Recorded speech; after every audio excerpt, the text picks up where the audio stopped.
buenas tardes a todas, a todos. Soy Flavio Sosa, estamos en cuarta temporada, 4T, y esta tarde platicaremos con Aleida García Aguirre. Hola Aleida, ¿cómo estás? Muchas gracias, Flavio, por invitarnos. Y con Abel Barrera. Hola Abel, buenas tardes. ¿Qué tal, Flavio? Qué gusto saludarte. Vamos a platicar con dos comisionados de la Comisión de la Verdad para investigar la guerra sucia en México.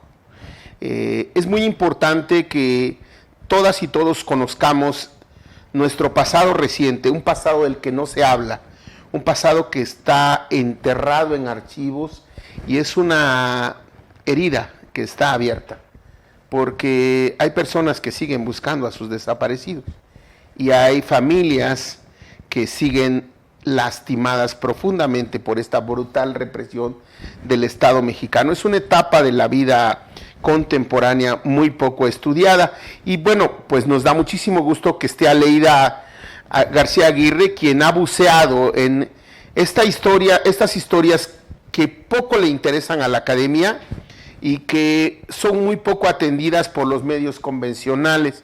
Ella es historiadora, ha escrito sobre normalistas rurales, se ha metido a los archivos y tiene un libro sobre un movimiento estudiantil campesino que se desarrolló en Chihuahua del 60 al 68 que se llama La Revolución que Llegaría.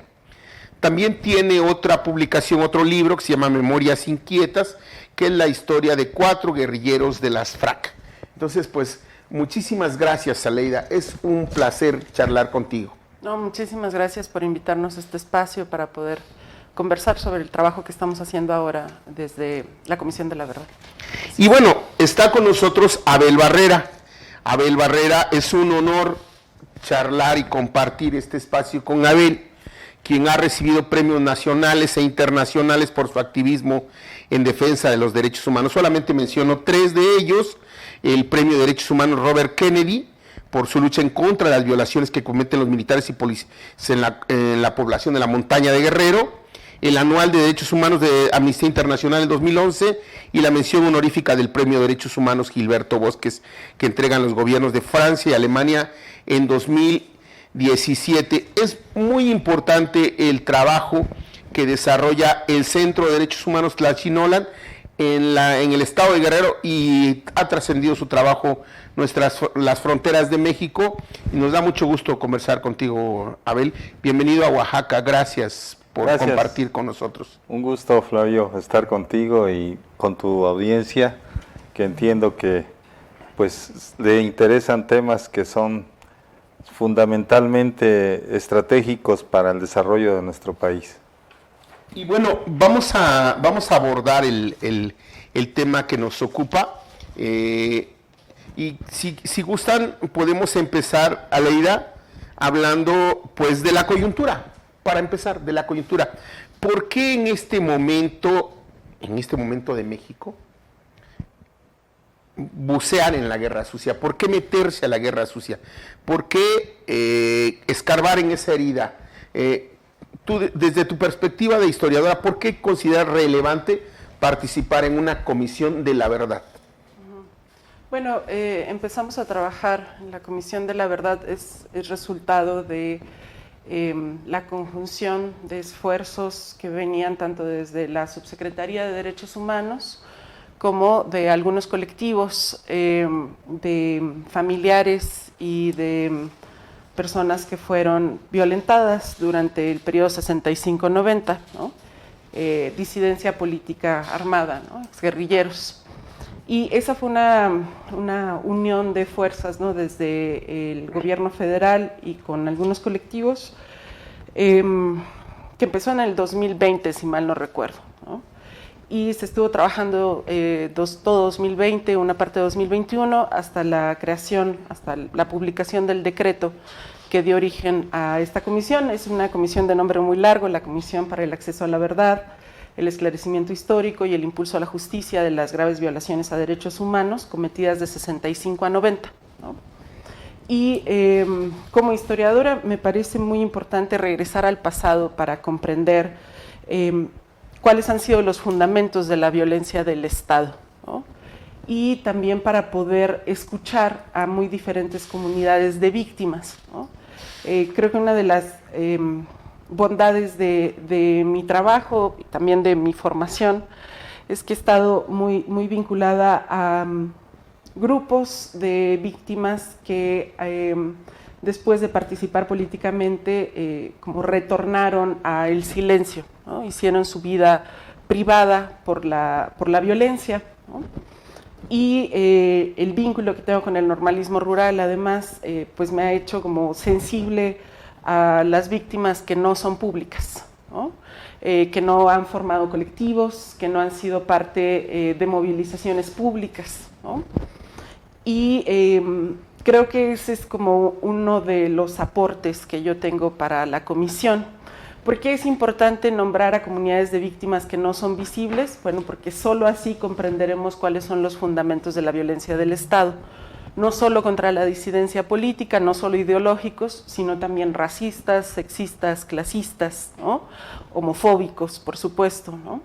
Entonces, si no comprendemos los diferentes fundamentos de la violencia, nos vamos a enfocar en un solo tema o vamos a desnaturalizar solo una de las razones por las que el Estado actúa de manera violenta y no atendemos a los otros fundamentos de la violencia. Y eso significa que entonces no los transformamos, ¿no? Y si no los transformamos, entonces las condiciones de repetición permanecen, ¿no? Esta comisión, es muy importante decirlo, aunque es resultado sobre todo de esta convergencia con una comunidad de víctimas, que es la de la disidencia política y particularmente la disidencia política armada, ¿no? Esta comisión, el trabajo que nosotras estamos haciendo desde el mecanismo de esclarecimiento histórico, pues es un proceso de escucha a muy diferentes comunidades de víctimas, ¿no? Reconocer que el Estado no solo actuó de manera violenta por motivos ideológicos, sino también por motivos económicos, ¿no? Para la expansión de proyectos modernizadores, también por motivos morales, ¿no? Perdón, te interrumpo ahí para preguntarte, ¿tú crees que esa represión, ese actuar del Estado se encadena al proyecto económico que después se desarrolla en nuestro país? ¿Cómo está relacionado? Sí, esa es una de las cosas que han estudiado muchísimo más los argentinos y ahora los colombianos nos dan cátedra, ¿no? ¿Quiénes se beneficiaron de la violencia del Estado? Y además de beneficiarse el Estado, es decir, de garantizar la continuidad en el poder, se beneficia el capital, ¿no? Monterrey, que fue una de las ciudades pues más disputadas en términos político-armados, ¿no? Es uno de los lugares en donde se asienta un grupo económico importantísimo. Y el Estado respondió en repetidas ocasiones para defender el control económico que tenía el Grupo Monterrey, ¿no? Lo mismo sucedió en Guadalajara, ¿no? Es decir, quienes se beneficiaban de erradicar a la disidencia política era el capital. Y de la misma manera, quienes se benefician de, por ejemplo, el desplazamiento de las poblaciones de sus territorios, ¿no? Pues es el capital, sea el capital encabezado por el Estado o el capital privado en el desarrollo de mineras o en el desarrollo de la explotación forestal en la Sierra de Chihuahua, ¿no? También acá en Guerrero, en Oaxaca, donde una de las formas de expansión de la violencia fue a través del despojo de territorios, ¿no? Entonces, por supuesto que hay un grupo que se beneficia de la implementación de la violencia, se beneficia la hegemonía heterosexual también, ¿no? Se benefician los hombres heterosexuales blancos, eso hay que decirlo, ¿no? Cada vez que las mujeres trans eran detenidas en la calle, llevadas a separos y a veces aventadas al río Magdalena, ¿no?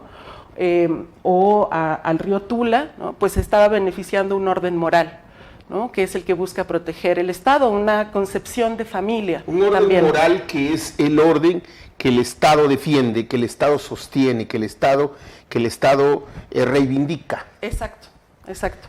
Y desde los movimientos feministas, pues lo que hemos aprendido es que lo personal también es político, sí, ¿no? Entonces, ¿cómo se da la coyuntura para crear esta comisión? Es también gracias a los movimientos feministas, a los movimientos indígenas, a los movimientos LGBTQ+, además de los movimientos de víctimas directas de la disidencia político-militar, ¿no?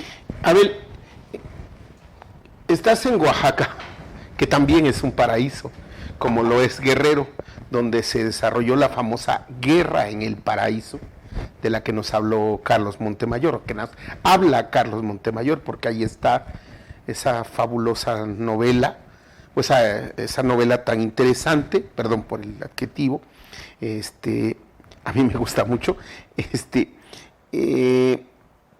platícanos un poco eso, cómo se desarrolla la guerra sucia en Guerrero, en el estado del cual tú provienes. ¿Cómo se desarrolla? Porque lo que nosotros sabemos o lo que tenemos muy presente son por ejemplo, los famosos vuelos de la muerte, que tanto lastimaron y que tan brutalmente que muy poca gente sabe que se dieron en México. No son de Argentina solamente. Platícanos un poco del escenario del Paraíso Guerrero y de la guerra en el Paraíso, Abel. ¿Cómo no, Flavio? Decirte que Guerrero, de acuerdo a palabras de caciques que han gobernado, es como un rancho, ¿no? Donde está el capataz, donde está el patrón, donde está el cacique, donde está el militar. Se ha tenido estos territorios de los pueblos originarios, los pueblos indígenas, como si fueran encomiendas, ¿no?, de la colonia. Es decir, que Guerrero, a pesar de ser un estado bronco en términos políticos, en términos de la insurrección armada, en términos de la lucha por la transformación de nuestro país desde el magisterio, desde los estudiantes normalistas, sin embargo, ahí está un muro infranqueable que son el grupo de caciques que vienen desde antes de la revolución, desde el porfiriato. Bueno, Guerrero surge a base de fregadazos, como decimos, ¿no? Es producto de una disputa de caudillos y que surge el Estado. En esa disputa con el porfiriato se afianza un modelo de gobierno basado en el cacicazgo político. Y el cacicazgo obviamente trata a la gente no como ciudadanos, trata como peonaje, ¿no?, como peones. Bueno, ese modelo de ejercer el poder en nuestro estado es lo que irrumpió con una población indómita, ¿no?, también llena de fuerza, y entonces esto generó una confrontación que terminó con el alzamiento de hombres y mujeres valientes, guerrilleros, que se fueron a la montaña, a la sierra, empuñaron sus armas y dijeron, pues vamos a matar guachos, porque no hay de otra manera en este estado, ¿no? Las instituciones cooptadas por caciques, el ejército gobernando encompadrado con los caciques. Entonces tenemos un estado, en verdad, sometido por la fuerza. Ahí se gobierna a base de tortura, a base de asesinatos, a base de masacres. Nuestra historia se puede contar por masacres. Terrible. ¿No? O sea, es decir, la masacre de Aguas Blancas, la masacre de Copreros, la masacre de los indígenas del Charco, por hablarte de las más recientes, ¿no? En fin, esas mojoneras de la muerte son los camposantos de un territorio sagrado para los pueblos indígenas y campesinos. Bueno, ahí se gestó esta estrategia de contrainsurgencia que implementó el presidente Luis Echeverría, y donde los generales, el generalato en Guerrero, en México y en Guerrero, fueron los que operaron estos planes de contrainsurgencia. Es decir, fue una política de contrainsurgencia que hasta la fecha se sigue aplicando. Déjame interrumpirte para platicarte ahora que decías eso de vamos a matar guachos, que en Oaxaca tuvimos un gobernador guacho. Tuvimos Que a salió de Jiménez Ruiz, Guerrero. que salió de Guerrero Que y que allá fue premiado en Oaxaca como gobernador por haber perseguido a Lucio Cabañas. Exacto. Si hacemos precisamente esa historia de los generales en nuestro país, son generales que fueron premiados, varios de ellos los ascendieron, hubo ascensos y al mismo tiempo los premiaron políticamente, fueron senadores, fueron gobernadores, ¿no? Y al mismo tiempo... Como el que estuvo que ver con la masacre con la desaparición de los 43 y que lo ascendieron a general. Exacto. Recientemente tenemos este caso, ¿no? Se me va el nombre ahorita de este coronel que ahora es general y que precisamente él tenía conocimiento de lo que estaba pasando en el movimiento de los 43. Los generales en Guerrero, los comandantes de las regiones, están amafiados con los caciques y con el poder político, forman un nudo que controla, que ata los controles en las regiones que consideran ellos potencialmente subversivas. Bueno, la zona militar de Iguala tiene un papel contrainsurgente en esa región. ¿No es así, Abel? Exacto, las zonas militares se construyeron precisamente para contener el movimiento armado. O sea, ¿qué dices? Bueno, ¿por qué Iguala? Bueno, es que en Iguala ahí liberaron a Genaro Vázquez de la cárcel, ¿no? Entonces había focos guerrilleros en esa zona norte y la serrana. Entonces, ¿qué hace el Estado? Coloca estratégicamente zonas militares, Atoyac, la Costa Grande, ¿no? La Costa Chica, donde estuvo Genaro Vázquez, en la región de San Luis Acatlán. Entonces ponen una zona militar en Cruz Grande, en la Costa Grande, pues obviamente en Atoyac, en el Ticuí, Acapulco, no digamos.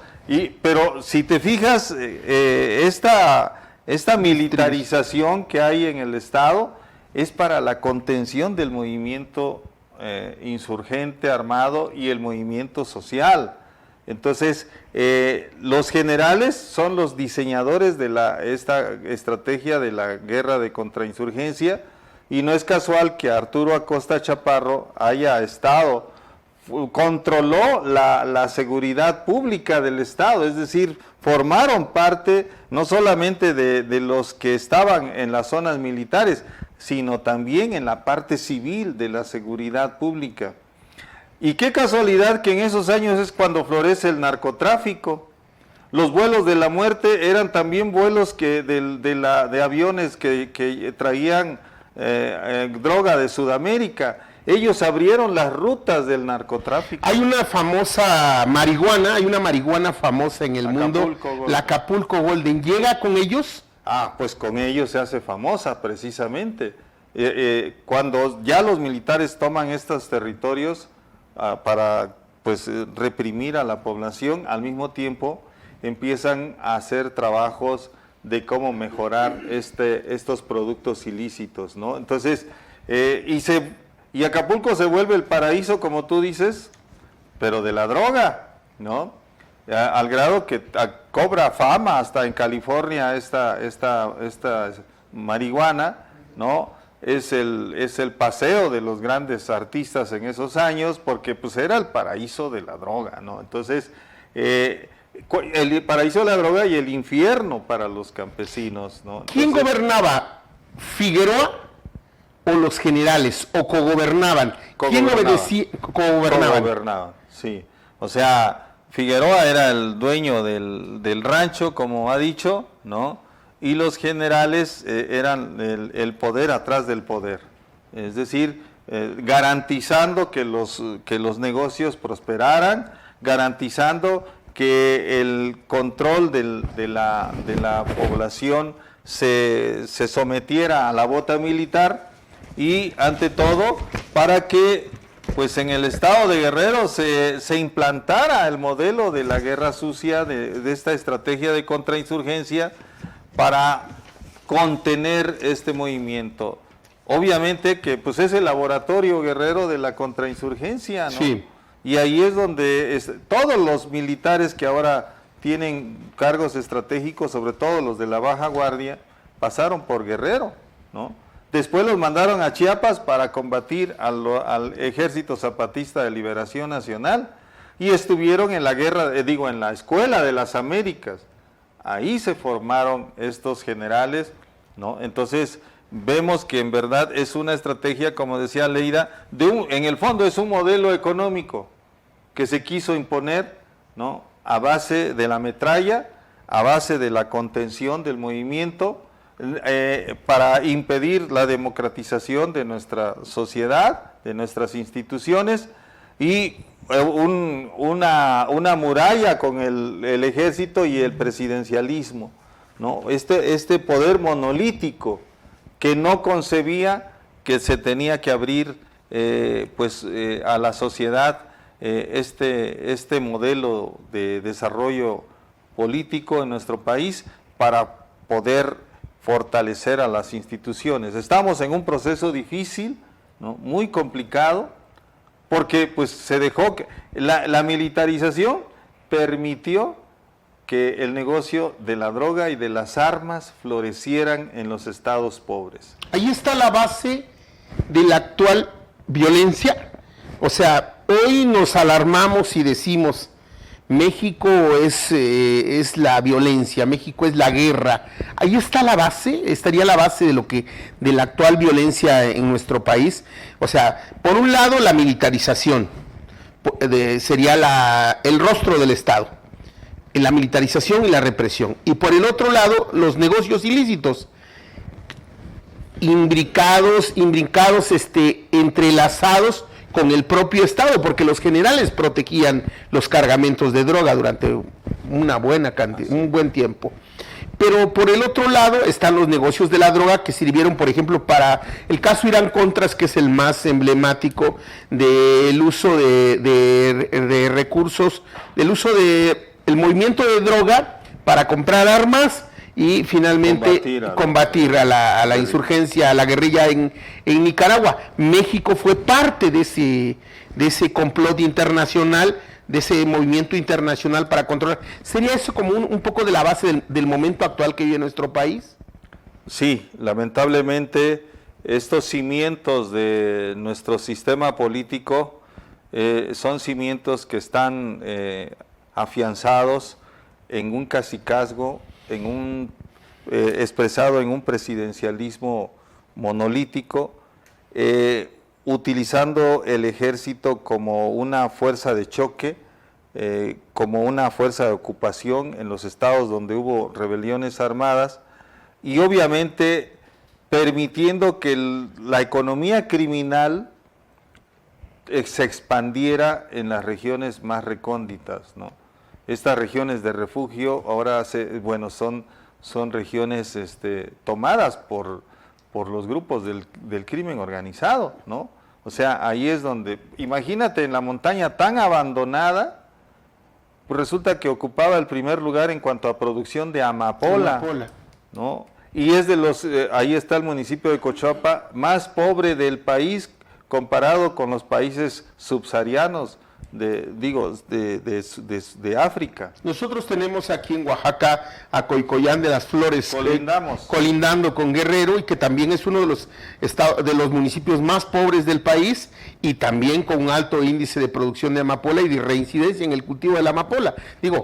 Pero además son muy pobres y producen amapola, y que se supone que van a obtener grandes ganancias, pero no ellos, pero no los campesinos. Eso es importante, porque lo que significa es que el origen de la violencia actual no solo está en los años 60, 70, sino que está en una estructura clasista y racista, sí, ¿no? Que es la que permite el desarrollo de ciertas economías ilegales, ¿no? Y economías ilegales que no solo imbrican el narcotráfico, sino también el tráfico de personas, el tráfico de migrantes. El tráfico de armas. El tráfico de armas, ¿no? Es decir, esas vidas que valen tan poco. La trata. Esas vidas que valen tan poco, con las que se puede hacer lo que sea, ¿no? Y lo pueden hacer tanto las instituciones como empresarios, como caciques y como grupos armados, ¿no? Grupos de delincuencia organizada, ¿no?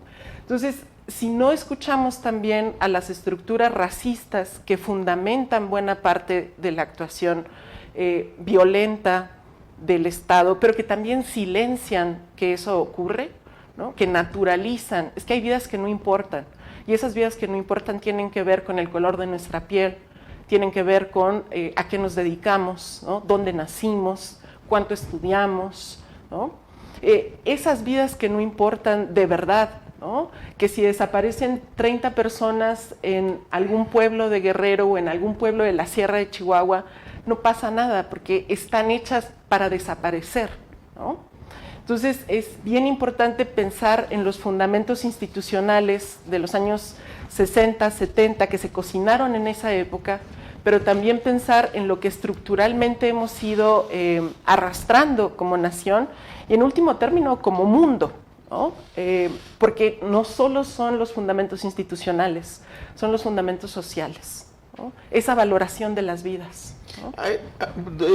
Aleida, hablemos un poco de esta táctica que se le llamaban aldea arrasada. Es decir, que no solamente se vio en Vietnam, se ha visto en Sudáfrica y también se vio en Guerrero. O sea, tú hablas de un Estado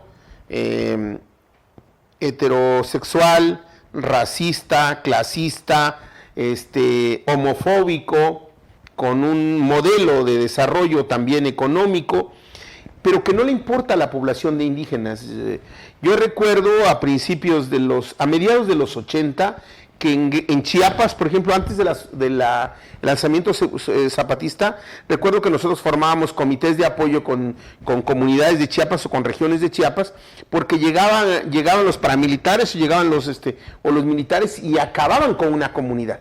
Uh-huh. Sí. Y en los medios de comunicación salía muy poco o nada. Uh-huh. Pero ahí hay un racismo asesino, criminal, brutal, sí, y que ha impactado en la vida actual.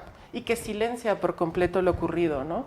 El caso más claro de arrasamiento de una población pues es Atoyac, ¿no? Y todos los alrededores de Atoyac, el Quemado, ¿no? Es ahora el caso más representativo de esta época, de una comunidad completamente tomada por el ejército, ¿no? Sitiada por el ejército, y que el ejército sometió a toda una población a su libre albedrío, ¿no?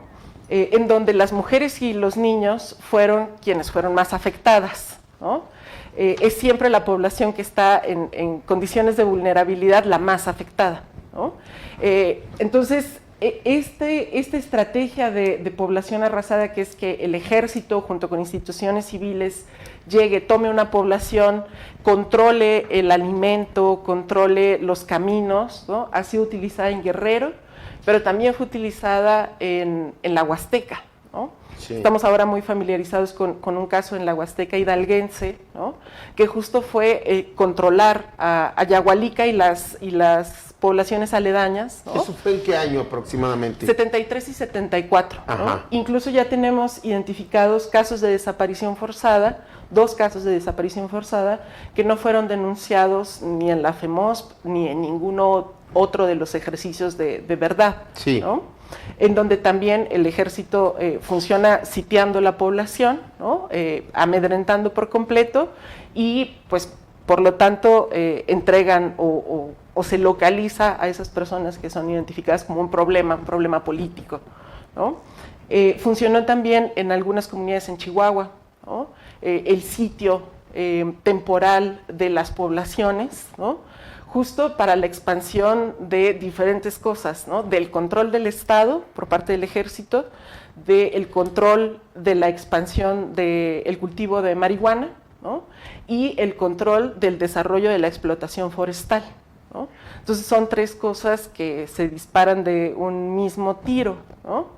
Y también funcionó así en Chihuahua, ¿no? Solo como es la Sierra de Chihuahua, allá donde de verdad llegar es verdad, sí, aún hoy es muy complejo, ¿no? Sí. Pues son completamente silenciados, ¿no? Hemos comenzado a rastrear casos de tortura sistemática dentro de comunidades que nosotros creemos que son comunidades indígenas, ¿no? Por parte del ejército, ¿no? De manera sistemática en el avance del Plan Cóndor, ¿no?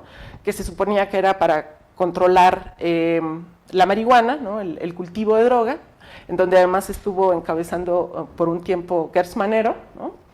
Y que al mismo tiempo se iban contra la población, ¿no? Las escuelas eran sitio de tortura, ¿no? Las escuelas que deberían representar pues, la posibilidad de ser algo diferente a lo que te dio la vida al nacer, ¿no? Eran utilizadas como sitio de tortura, como cuarteles militares, ¿no? Y de eso es también de lo que queremos hablar, no solo lo que está vinculado únicamente con la insurgencia armada, sino con el actuar autoritario y represivo, ¿no? Sí, aquí hago un paréntesis para preguntar si en el gobierno de Vicente Fox hubo un intento de conocer la verdad, un intento de comisión de la verdad. ¿Por qué atreverse, con el prestigio que ustedes tienen, con el antecedente que ustedes tienen, con el compromiso social que ustedes tienen, atreverse a participar en un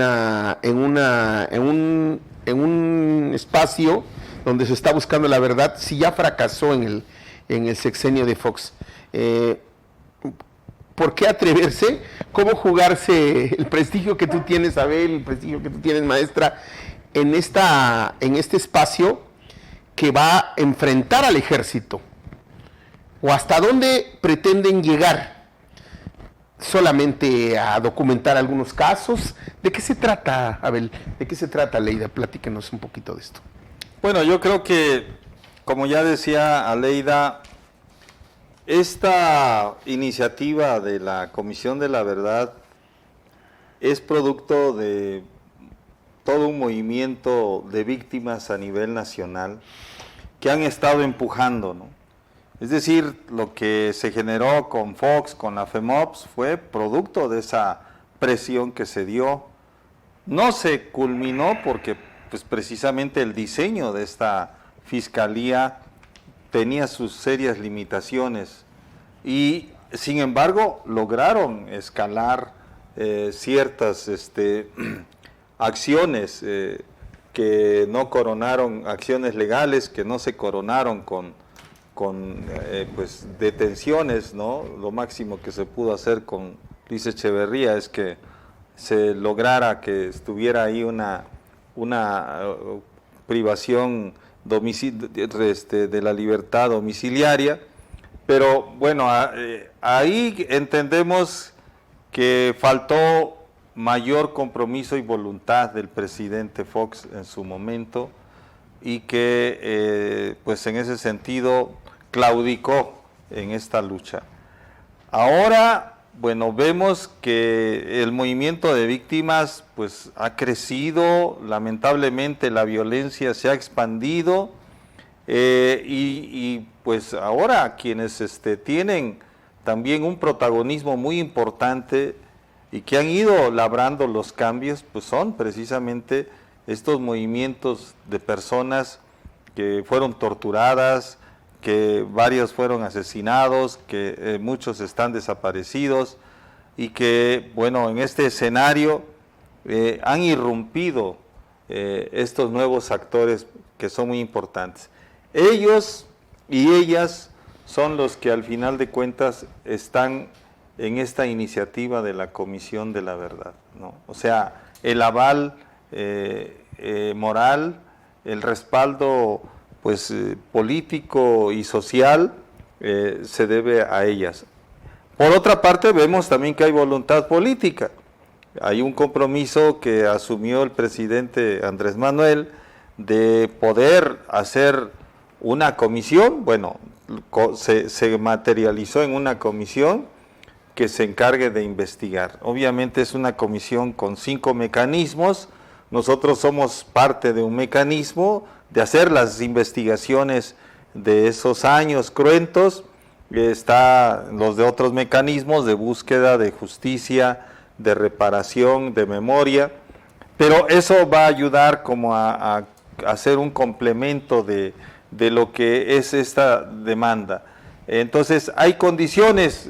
favorables, ¿no? Ahora... ¿Y qué va a pasar cuando topemos con el ejército? Exacto, entonces, Sancho. bueno, también hay un compromiso claro del secretario de la Defensa Nacional de facilitar la entrada a los archivos. Ya se está haciendo este acceso a los archivos, ya también se va a acceder a las instalaciones militares para que familiares y sobrevivientes puedan identificar los lugares donde estuvieron detenidos, donde fueron torturados. Entonces es algo... ¿Ya visitaron ustedes los archivos? Los archivos están haciendo pues apenas estas revisiones iniciales, y de las instalaciones pues está próximo a realizarse. ¿Van a visitar ustedes las instalaciones militares para buscar para buscar la huella histórica de... Exacto, sí, precisamente estarán también los sobrevivientes, ¿no? Sí. Que son los que van a dar como su testimonio de cómo sucedieron los hechos, para poder recrear, porque también sabemos que a 50 años Claro.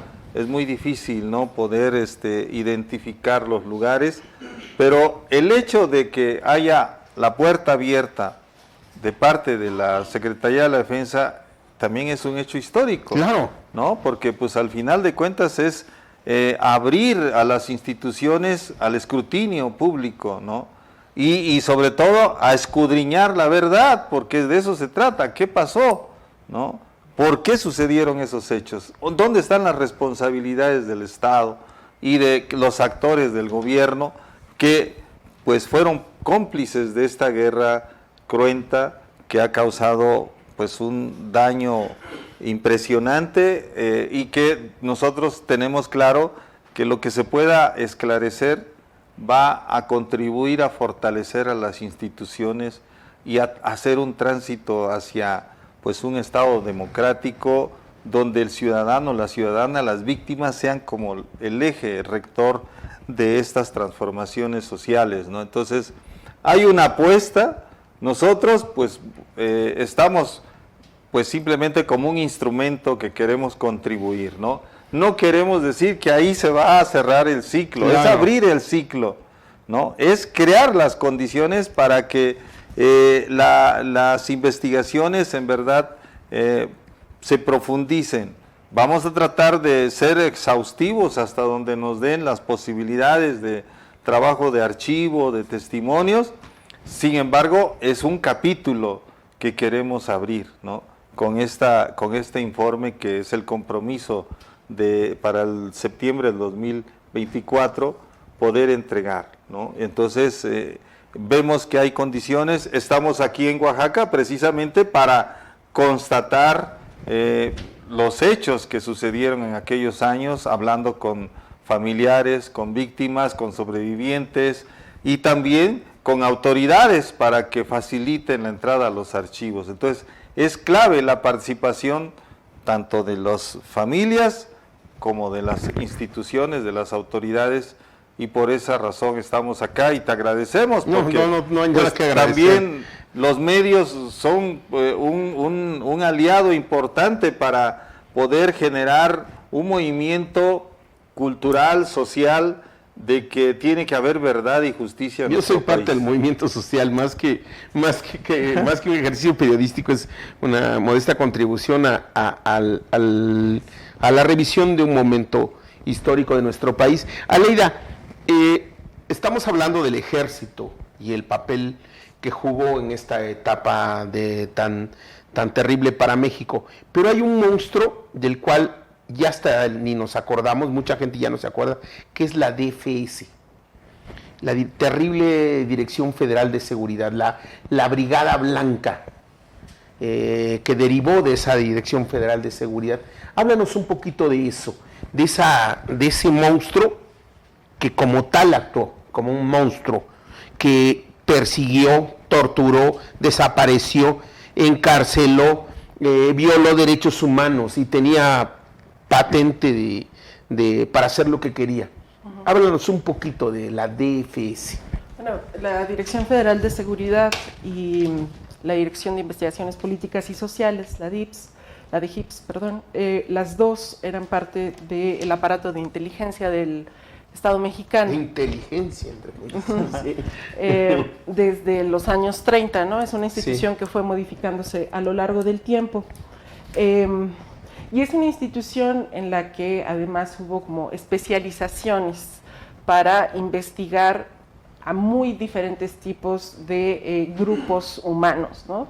Desde partidos políticos disidentes como disidencia dentro del PRI, ¿no? Las ligas de comunidades agrarias, normales rurales, pero también movimiento estudiantil universitario en diferentes entidades federativas, ¿no? Personalidades, ¿no? Jacobo Zabludovsky, etcétera, etcétera. Es decir, a quien investigaba la Dirección Federal de Seguridad es muy amplio, muy amplio, ¿no?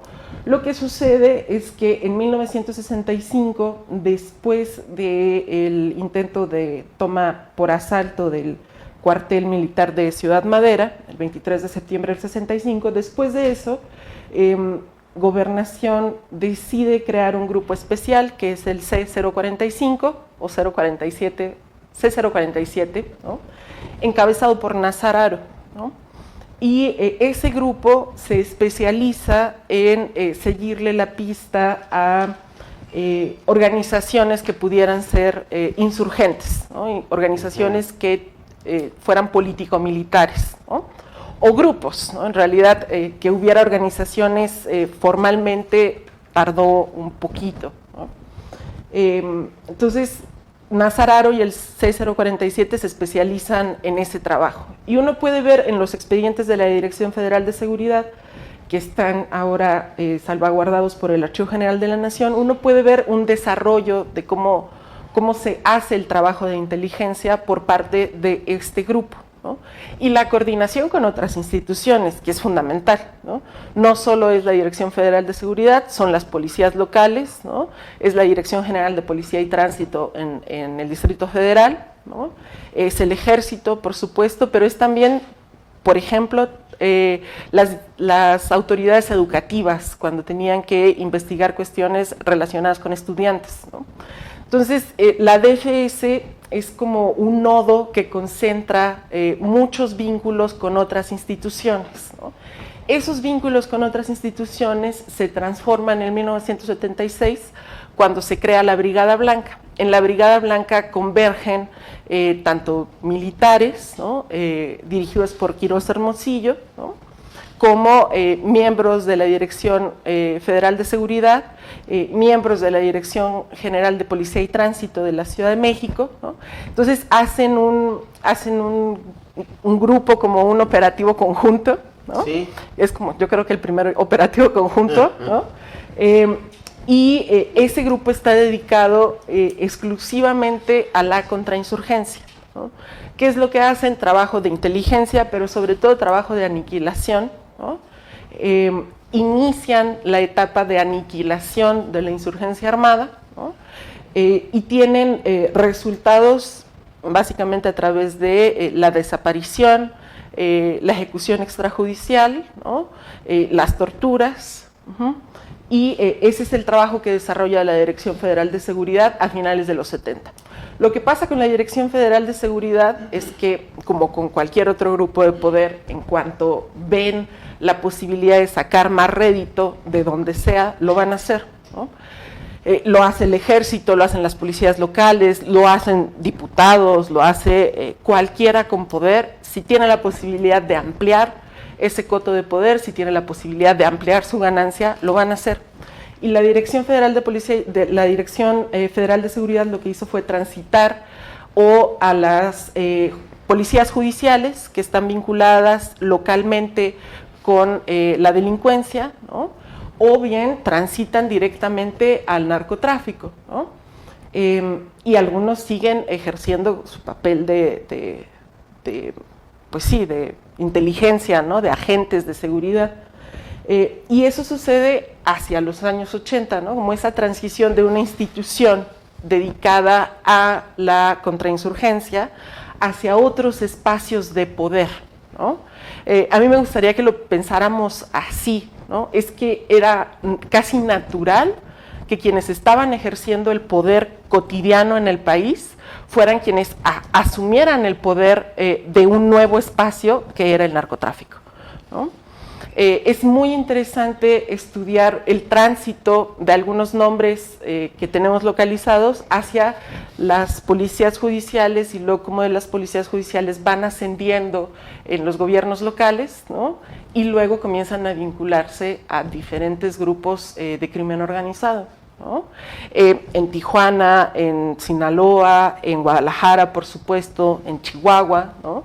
En Guerrero no se diga, ¿no? De la inteligencia al crimen organizado. Ajá. De la inteligencia del Estado al crimen organizado. Porque en la inteligencia del Estado se tejen todas las redes que te permiten después moverte para el crimen organizado.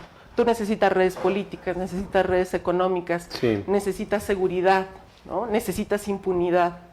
Y eso se construye desde el Estado, ¿no? Es la manera más efectiva de hacerlo, ¿no? Y transitar hacia el crimen organizado de verdad que es un paso natural, ¿no? Y creo que es una de las razones por las que tendría que preocuparnos el estado de militarización del país, ¿no? El desarrollo de una fuerza armada, ¿no? Que tiene una historia de violencia, ¿no? Una historia de represión, ¿no? Porque a través de la militarización se expande la posibilidad del crimen organizado, porque es otro coto de poder, ¿no? ¿Y está en nuestro antecedente reciente Exacto. o está en nuestra cercanía? Está muy cerca, está muy cerca. O sea, está en nuestra espalda, ¿no? Uh-huh. Esa liga entre inteligencia, militares, narcotráfico, están acá atrás de nosotros. Tráfico humano. Tráfico humano. Bueno, vamos a cerrar agradeciéndoles a ustedes esta posibilidad de charla, y quiero cerrar con una pregunta, tal vez muy fuerte, tal vez absurda, tal vez provocadora, para ambos, y quisiera que me la respondieran de la manera que ustedes consideren conveniente responderla. ¿Dónde están los desaparecidos? ¿Dónde los podemos hallar? ¿Dónde están los desaparecidos? Bueno, pues es una pregunta que, pues, ¿cómo se dice? Que recorre el país, ¿no? Sí. Es una pregunta que las familias de desaparecidos le han preguntado al Estado, ¿no? Sí. Creo que el Estado es el que tiene que responder dónde están los desaparecidos, ¿no? A nosotros nos toca como sociedad, como parte de la comisión, investigar, recuperar los testimonios de las víctimas, escucharles, indagar, profundizar, saber. Obviamente varias personas tienen el testimonio de decir se lo llevaron elementos de la policía, se lo llevaron elementos del ejército. Es decir, hay los hilos de la impunidad, esos hilos de la impunidad que no se investigan, porque cada familia tiene una historia y esa historia es la que ha sido negada y silenciada. Necesitamos, por eso esta comisión tiene el mandato de abrir el micrófono para escuchar y decir dónde están tu familiar, ¿no? Y entonces sabemos que te topas con el ejército, te topas con grupos paramilitares, te topas con guardias blancas, te topas con policías, te topas con caciques, ¿no? Es decir, ellos saben, ¿no? Ellos, los represores son los que saben dónde están los desaparecidos. Y la sociedad más bien abre el micrófono y pregunta, ¿dónde están los desaparecidos? Las fuerzas represivas del Estado son las que tienen que también responder, ¿no? Ese es el compromiso y nosotros tenemos que tanto recuperar esas voces como recuperar esos documentos que están en los archivos, ¿no? Y también hacer evidente de que estos desaparecidos fueron crímenes de Estado, ¿no? Crímenes cometidos con toda esa inteligencia del Estado fue y diseñada para desaparecer, para asesinar, ¿no? ¿Dónde están estos desaparecidos? Obviamente, pues están acá en la ciudad, ¿no? En el sentido de que hubo centros de detención clandestinos, ¿no? Hablan de que precisamente las víctimas de que en instalaciones militares, en instalaciones de policías, obviamente hablan de los vuelos de la muerte, ¿no? De que están pues en estos territorios, tanto en los lugares donde hubo control territorial del ejército, hasta en los mismos mares, ¿no? Hablaban de que desde Guerrero venían a los límites con Oaxaca a tirar estos cuerpos. Entonces, es precisamente desenterrar tanto esa memoria intangible de lo que sucedieron, de lo que sucedió con muchas víctimas, y también identificar los lugares, ¿no? El caso de Rosendo Radilla en Guerrero, que fue un campesino que desapareció el ejército en el 74, que hay una resolución de la Corte Interamericana de Derechos Humanos que condenó al Estado mexicano por desaparición forzada. Y que impactó en todo nuestro andamiaje jurídico. Todo exacto, hizo modificaciones importantes en cuanto al tema de estas investigaciones de graves violaciones a derechos humanos. Bueno, Tita Radilla es lo que ha preguntado, ¿dónde está mi papá? ¿No? Rosendo Radilla, y el Estado no ha podido contestar. Ya hicieron excavaciones ahí en el cuartel militar de Atoyac y no aparece, pero entonces es el ejército el que también tiene que dar una respuesta, y todos los actores represivos, de dónde están los desaparecidos, porque tampoco podemos hacer una pregunta al aire, porque hay actores identificados que tuvieron que ver con la desaparición, como pasa con los 43. ¿Dónde están los 43?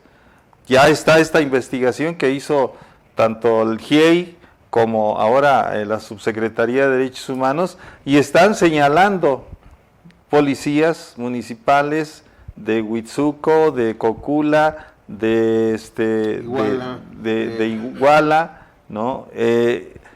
Militares, ¿no? Policías federales.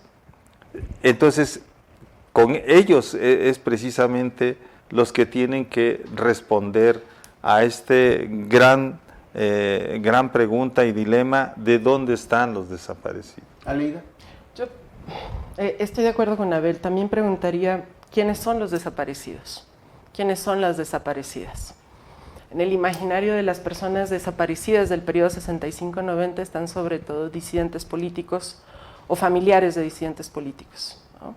En uno de los encuentros que tuve en semanas pasadas con una compañera trans, me preguntaba, ¿y ahora ustedes van a nombrar a nuestras compañeras desaparecidas? Compañeras que se llevó la policía, que las echó a la Julia y nunca más las volvieron a ver. Ahora ustedes van a buscar a nuestras compañeras de las que no saben el nombre legal, porque pasaron por un proceso de transición criminalizado, sí, ¿no? ¿Dónde están nuestras compañeras? Y tenemos que empezar, me parece, como sociedad, y no solo digo como los vínculos con la izquierda, en donde creemos que podemos convertir en un problema social, que ya es un problema social la desaparición. Tenemos que convertir socialmente en un problema que nos faltan muchísimas personas, ¿no? Y de muy diferente tipo, que fueron desaparecidas por muy diferentes razones, ¿no? ¿Dónde están? Lo que yo puedo decir como comisionada y lo que pensamos como comisionados, como cuerpo colegiado, ¿no? Es que lo que podemos hacer es describir cómo las instituciones crearon rutas para la desaparición, ¿no? ¿Dónde están? Va a ser muy difícil ubicarlos si no conseguimos por presión social y no solo presión de un grupo político, por presión social, que hablen los responsables, ¿no? No ha habido un solo proceso para encontrar desaparecidos. ¿Habrá lista de responsables? Eso es parte de lo que estamos trabajando, ¿no? Delineando. Listas de cadena de mando, sin lugar a dudas. Trabajo que esclarezca cómo el ejército se vinculó con otras instituciones, cómo la Dirección Federal de Seguridad se vinculó con otras instituciones, cómo las policías locales participaron, cómo paramilitares participaron, ¿no? Ese tipo de descripción, cómo fue posible que las instituciones desaparecieran personas y que se garantizara la impunidad, eso es parte del trabajo que nosotras tenemos que hacer, el trabajo que estamos haciendo, ¿no? Y también nuestro trabajo es pensar, visibilizar, reconocer públicamente a comunidades de víctimas que no han sido reconocidas públicamente. Decir, no le debió haber pasado a nadie, ni a quien se robó un pan, ¿no? Ni a quien estaba trabajando como trabajadora sexual en la calle. No le debió haber pasado, por supuesto, a ningún disidente político. No le debió haber pasado a un niño de la calle, a nadie, a nadie. Y tenemos que desnaturalizar eso, porque si desnaturalizamos selectivamente, si decimos es un problema la desaparición si tienes una ideología política, entonces es que no nos importa realmente la vida humana, nos importan algunas, sí, ¿no? Y como diría Brecht, ¿no? Sí. Primero fueron por otros, sí, claro, y yo no quise, y luego por mi hermano yo no quise, y cuando vinieron por mí no había nadie que respondiera, ¿no? Si no convertimos en un problema la vulneración de la vida humana, cualquiera que ésta sea, entonces nuestra vida está en problemas. Nuestra vida siempre va a estar vulnerable, ¿no? Y por eso tenemos que comenzar a hablar de todas, de todos, y buscarlos de manera estratégica. Yo quiero destacar el trabajo que ha hecho ahora la Comisión Nacional de Búsqueda. Sé que siempre va a ser incompleto, insuficiente, ¿no? Siempre nos deja la sensación de no están haciendo todo lo posible, ¿no? Pero la Comisión Nacional de Búsqueda está cambiando su estrategia de búsqueda de estas personas, ¿no? De las de 65-90, ¿no? Buscando en los registros de sanatorios mentales, buscando de manera muy técnica en los registros de CEMEFO, buscando en vida y buscando en muerte, ¿no? El trabajo que está realizando Javier Yankelevich es de verdad fundamental. Y la Comisión Nacional de Búsqueda es la encargada del programa de búsqueda, ¿no? Ahora estamos nosotros redoblando el trabajo que ya tenía la Comisión Nacional de Búsqueda desde, me parece, 2019, ¿no? Entonces, estamos buscando de diferentes maneras, ¿no? Estamos, por supuesto, tratando de entender cómo fue posible que sucediera, ¿no? Me parece que la respuesta de dónde están la vamos a conseguir de manera definitiva y contundente cuando la sociedad se paralice hasta que no aparezca, ¿no? Eso es indispensable. Gracias por su enorme contribución al esclarecimiento, al conocimiento, a conocer la verdad histórica, y a que fundamentalmente es tarea de todos que haya justicia. Como dice el poema, hasta que la justicia se siente entre nosotros. Muchas gracias, Aleida, muchas gracias, Abel. Muchas gracias a todas y a todos quienes nos siguieron. Gracias.